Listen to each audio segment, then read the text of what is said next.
Bharatiya Janata party का परिवार निरंतर बढ़ रहा है और स्वाभाविक है कि जैसे देश के अंदर एक वातावरण बना है, हमारे देश के वर्तमान प्रधानमंत्री नरेंद्र मोदी जी तीसरी बार फिर से लोगों का आशीर्वाद प्राप्त करके और एक बड़ी संख्या में भारतीय जनता पार्टी के सांसद बनेंगे और उसमें हरियाणा का हमारा योगदान पहले से ही 100% योगदान है।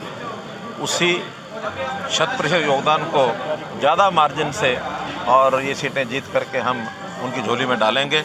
और इस बात को देखते हुए जो भी लोग भारतीय जनता पार्टी ज्वाइन कर रहे हैं, जैसे खास करके आज हमारे पूर्व मंत्री CPS जिलेराम शर्मा जी जो असंध से विधायक पहले बने थे, आज उन्होंने पार्टी ज्वाइन की है।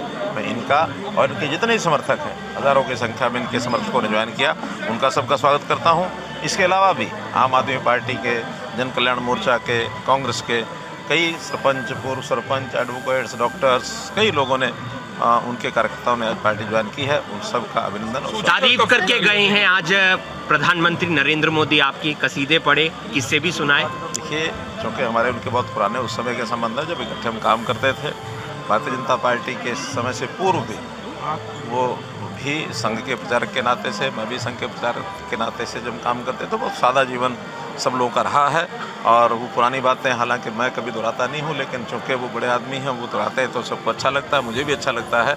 हम लोगों ने इकट्ठे 5 साल तक एक साथ पंचकुला में, जब उनका भी हेडक्वार्टर था, मेरा भी हेडक्वार्टर था, हम काम करते थे और बहुत आनंद आता था। उन दिनों को याद करके हमको भी ज़रा उमंग और एक उत्साह मिलता है और उनकी इस तरह की बातचीत से हमें प्रेरणा मिलती है। अपने विजेंद्र सिंह छोड़ गए हैं सर बीजेपी। अब बात यह है कि कोई आएगा कोई जाएगा, ये सिलसिला तो ऐसा चलेगा। अब विजेंद्र सिंह जी का कोई एक स्थायी जैसा एक विषय रहना चाहिए, वो हमको भी लगा नहीं। वो अपने तरीके की बातें कभी करते रहते हैं। जैसे आप जो इनके बेटे तो नहीं कह रहे थे, मेरा तो बहुत पुराना संबंध रहा है कांग्रेस से और अभी भी लगातार संपर्क में थे। मुझे लगता है कि जिस आदमी को विचारपूर्वक जहाँ एक बार आना चाहिए, विचार को समझ करके आना चाहिए। हमने तो आज यहाँ भी जो कांग्रेस के लोग आए हैं, वो कहा कि भारतीय जनता पार्टी को समझ करके आना चाहिए, बिना समझे यहाँ नहीं आना चाहिए। अगर वो बिना समझे आए थे, चले गए, कोई बात नहीं। ये लागू हो सकता है सर, आज अधिसूचना नोटिफिकेशन अभी मुझे जानकारी। दूसरी सूची कब आ सकती है बीजेपी? अभी भी पार्लियामेंट्री बोर्ड की बैठक कभी भी रोजाना अब 2-3 दिन लगातार होगी, जब भी हरियाणा की बारी आएगी। करनाल के पुलिसकर्मियों की प्रमोशन पिछले काफी समय से रुकी हुई है।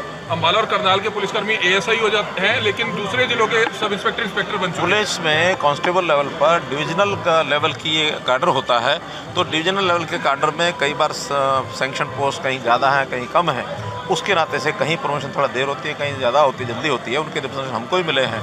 हमने डिपार्टमेंट को कहा है कि इसका कोई ना कोई एक रास्ता निकाल करके, ताकि एक ही समय पर सभी कांस्टेबल जो हैं मेरिट उनकी समान बने और उनकी जो प्रमोशन है एक 10 सीटों पर बड़ी बैठक की है कि लोकसभा में 2 टिकट मिले और विधानसभा में 10 मिलनी चाहिए। देखिए, मांग करना उनका काम है, बाकी जेजेपी को कोई टिकट मिल रही है या 10 की 10 पे बीजेपी? अभी केंद्रीय पार्लियामेंट्री बोर्ड वो विचार करेगा, बताएं।